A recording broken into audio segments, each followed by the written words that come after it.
On this episode of Profs Huddles, we take a look back at the finishes of both the men's and women's basketball seasons, including an interview with the head coach of the men's team, Joe Crispin. We also have an update on what happened on the ice with the men's and women's ice hockey teams. We also get you ready for the sports on tap this spring here at Rowan University. Another episode of Profs Huddle coming right up.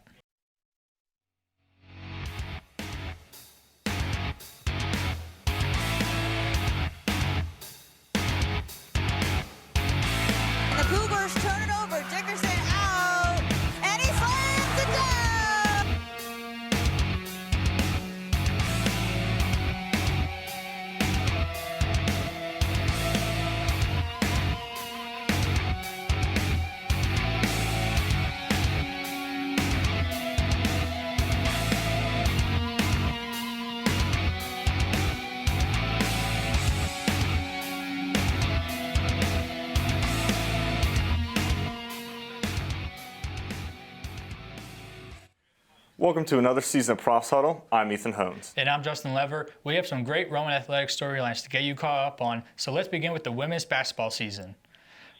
Rowan women's basketball team finished this past regular season with a 17-9 record that was good enough for second in the NJAC standings. The women's basketball team entered the NJAC tournament with a conference record of 14-4. This placed the Profs comfortably as the second seed entering the tournament.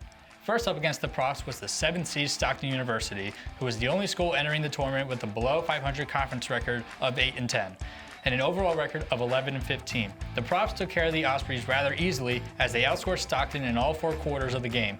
Leading the way for Rowan with team highs in the game were guards Nicole Mallard with 27 points and Grace Marshall with 6 assists. Forward Dakota Adams led the team with 11 rebounds. The Profs went on to win this quarterfinal matchup 87-54. 2 days later, the Profs hosted their semifinal round matchup against 6th seed NJCU. Unfortunately, this is where the road ended for the Profs. The Profs were only able to outscore NJCU in the first quarter as NJCU led in the other 3 and pulled off the upset here at Rowan by a score of 83-79. The men's basketball team recently wrapped up their regular season and entered into the NJAC tournament. Profs opened up the tournament against the NJCU Knights in a nail-biter that saw the Profs just barely edge them out with the final score of 96-91. The game was highlighted by sophomore Marcellus Ross, who scored 21 points and grabbed 9 rebounds, and junior Hassiz Melvin, who led the team in scoring with 22. Another big contributing factor was freshman guard Josh Wright, who shot a clutch 9 for 10 from the free throw line. Although the Profs did win the game, the star of the show was Knights senior guard Denzel Banks, who had a 22-point, 20-rebound double-double. Moving on to the semifinals, the Profs took on Rutgers Newark and once again barely held on, winning by a score of 72-69. Profs struggled shooting the ball from deep as they only managed to hit 4 three-pointers on 22 attempts. The game was highlighted by the same 3 players of Ross, Melvin, and Wright, who combined for 50 of the team's 72 total secured With that win, the Profs secured their spot in the NJAC championship game where they met the Stockton Ospreys. Unfortunately, the Profs fell just short in the game as they lost the score 95-91. The struggles of shooting the 3-ball continued as the Profs went 2 for 12 from deep in the first half, won the game 9 for 30. The team was led in scoring by sophomore Andrew Seeger, who had 19, and sophomore guard Damon Smith, who had 21. With both the men's and women's basketball teams wrapping up their season, we sat down with the men's head coach, Joe Crispin, for an exclusive one-on-one interview days before their matchup with Susquehanna in the NCAA tournament. Coach, thank you for joining us. My pleasure. So, this past Saturday, championship game against Stockton, you guys fell up just short despite a great second half comeback attempt. How are you and the team feeling now that a few days have passed? Have you been able to look back on the game, or for now is it just more so moving on to Friday? We definitely looked back on the game. We wanted that one. Stockton did a great job getting the game, but we felt like that was the one that we could have won. So I think we were quite disappointed with that, but when you get an NCAA tournament bid, you got to move forward, and that's what we're doing this week. And does the status of this being an NCAA tournament game add any extra level of pressure or excitement, or is it just business as usual? Well, no. I mean, an NCAA tournament game is different. I mean, it's completely different. It's do or die time. I mean, the intensity level, the feel. Our guys will be ready. We're pretty familiar with Susquehanna. I've been to their tournament a couple times. I know Coach Marcinick well. So I think they're a good team. They're an experienced team. They're different than us, but they also like to score. And personally, we like playing against teams who like to score. Mm-hmm. And going back to Saturday's game, the sophomores in particular, I feel like really showed up with Marcellus, Ross, Andrew Seeger, Damian Smith all putting up 18 or more. Yep. Does that level of production from the younger guys excite you about the future? Yeah, it didn't on Saturday night because I just wanted to win, but it does when you put it in perspective. I mean, there are 3 really good players. It's a high-profile environment. I mean, one of the things about our performance on Saturday is, with the exception of Dickerson, nobody had been in a championship game before. And finally, I wanted to ask you, being a part of the 2001 Penn State team that went to the Sweet 16 and upset North Carolina, any chance we see you lace them up on Friday and do rework some of your college magic? If I had eligibility left, I'd be benching somebody, that's for sure. I would love to be able to do that. But needless to say, the guys will hear a few stories about tournament basketball coming from me. And the biggest thing is just going out there, being aggressive, playing free. That's how my team was able to have success, and that's how we'll be able to have success. After being invited to the NCAA Division III tournament, the Profs unfortunately were knocked out in the first round against Susquehanna by a score of 94-84. The offense mainly came through Marcellus Ross as he dropped an impressive 34 points. Other notable performances were from Andrew Seeger, who had a double-double, and Irina Zemi, who had 15 points, but it was not enough to get the win. Now we're going to take a look at some other sports that occurred this winter, starting off with both the men and women swimming and diving teams who both had stellar seasons.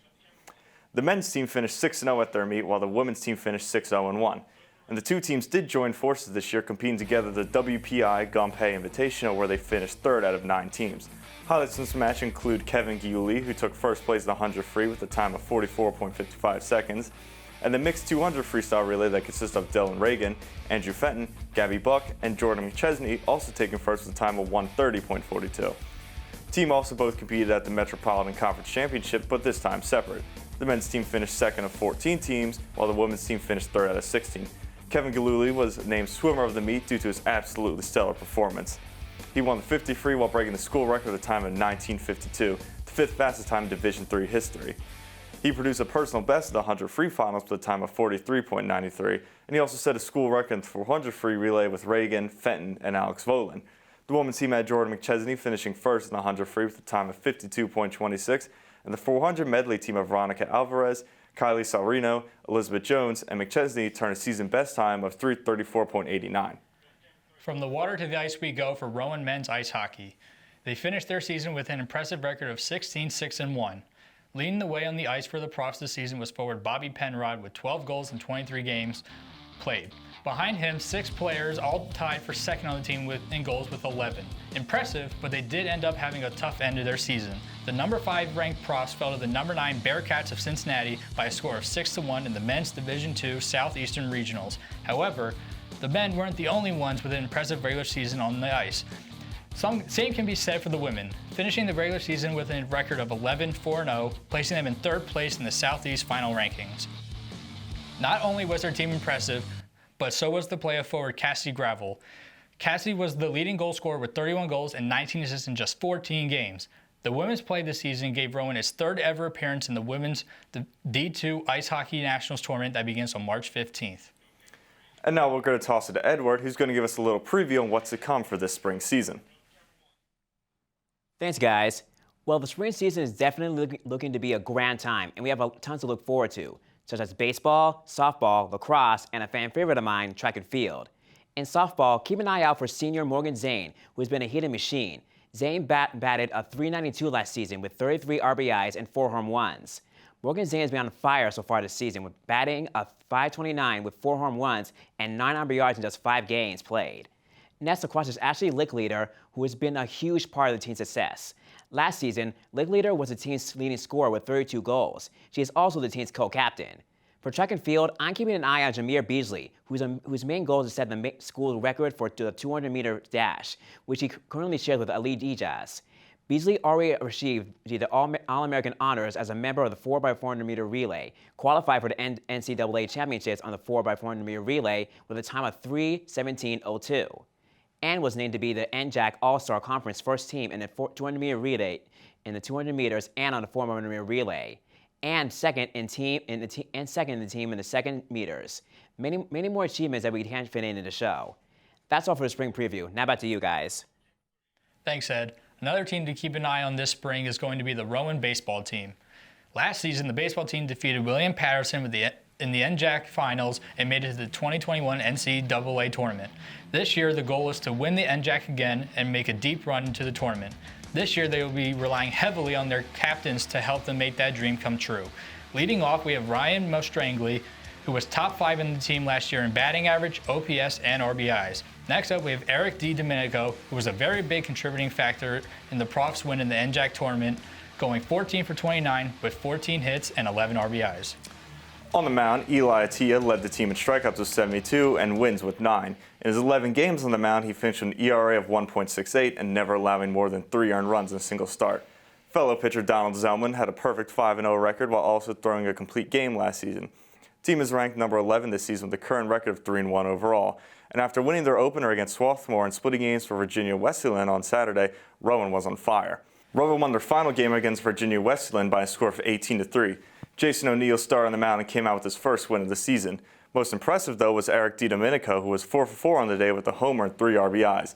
Now let's hope the Profs can continue this energy throughout the season and make another run at the NCAA tournament.